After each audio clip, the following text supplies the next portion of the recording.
This is a human heart. You've got one like that, beating in your chest. Feel it.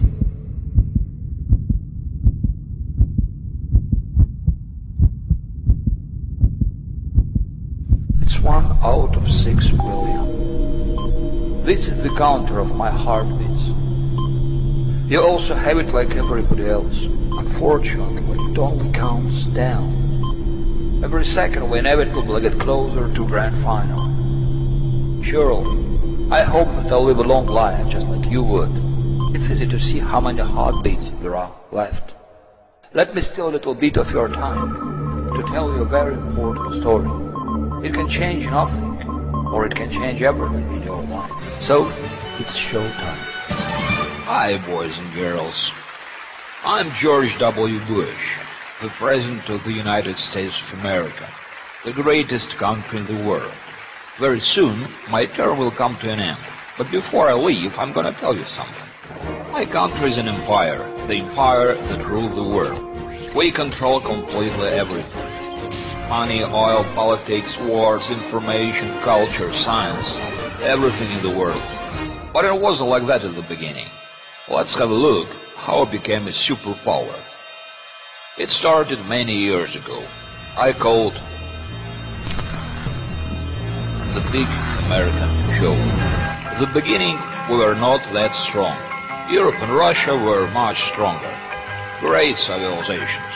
So we started to solve this problem by planning and provoking the First World War. While those idiots were killing each other, we were building up our country and our economy. And it doesn't really matter how many people were killed in that war. What is really important is that we were alright. And who cares about those 10 million deaths? After the World War I, we made Hitler's way into power in Germany. And then he started the World War II.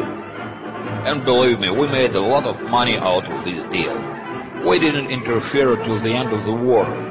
We took our time and waited till all the young and the strong would die, till most of their cities would be burned and destroyed. And then we appeared as the saviors of the European civilization, as the saviors of the world. It doesn't really matter that Hitler killed 50 million people. Shit happens, as you know. The main thing is that you're alright. Honestly, Hitler was our friend. My grandpa, Prescott Bush. Here, hi grandpa. He was a banker. He sponsored Hitler's rise to power. And he also thought that there was a master race and there were lower races.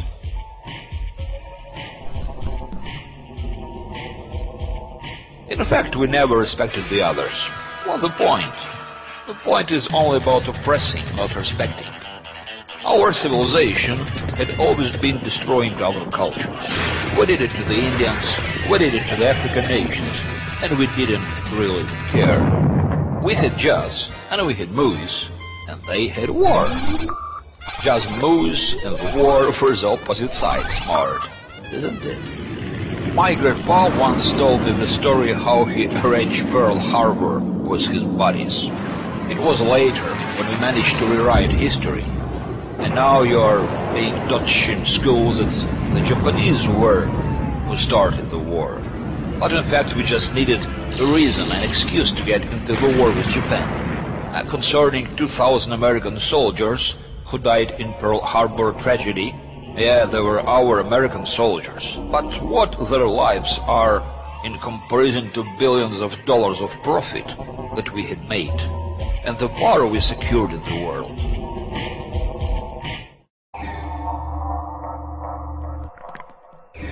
Yeah, we won the war. We got out of it more than the others. Russians and Germans, they were just stupid cannon fodder, like the others. But only think that it was enough to give them a couple of saucies and some second-hand equipment, and they could finish the deal for us.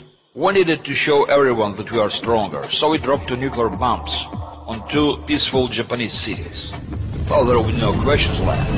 Yeah, 200,000 people got killed, but it was worth it. And when everything was over, a new problem appeared. The Russians this time. They were the only civilization that was claiming to be the superpower, just like us. Besides, they had nuclear weapons, so it was unreal to get them by force, and we had to fathom another strategy. But about that we're gonna talk later. First of all, let's come back to Europe.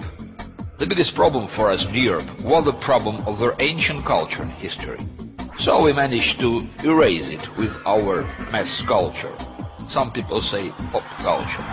Do you remember how rock and roll appeared? Yeah, those great guys who were singing about love, peace and freedom, give peace a chance and so on. Do you remember sexual revolution and those beautiful, pathetic hippies? It's naive to think that it all appeared by itself. Yeah, there were a lot of young and talented people. All those young and talented, they always cause problems. But they are the main engine of the revolutions. Back then we created the first social virus.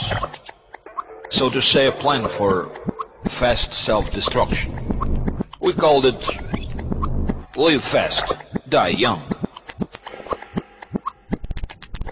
We made up a fairy tale about freedom and human rights. No, we didn't make it up.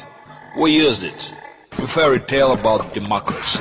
What freedoms, what rights, what fucking democracy.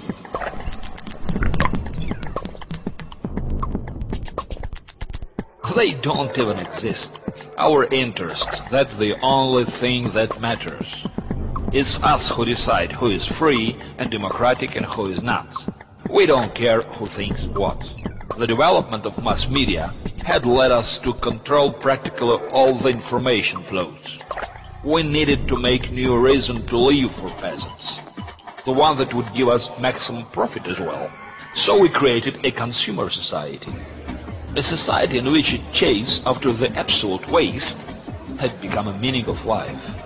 A man gets bored, then goes to school, works, settles down, gets married, raises kids, gets old and then dies.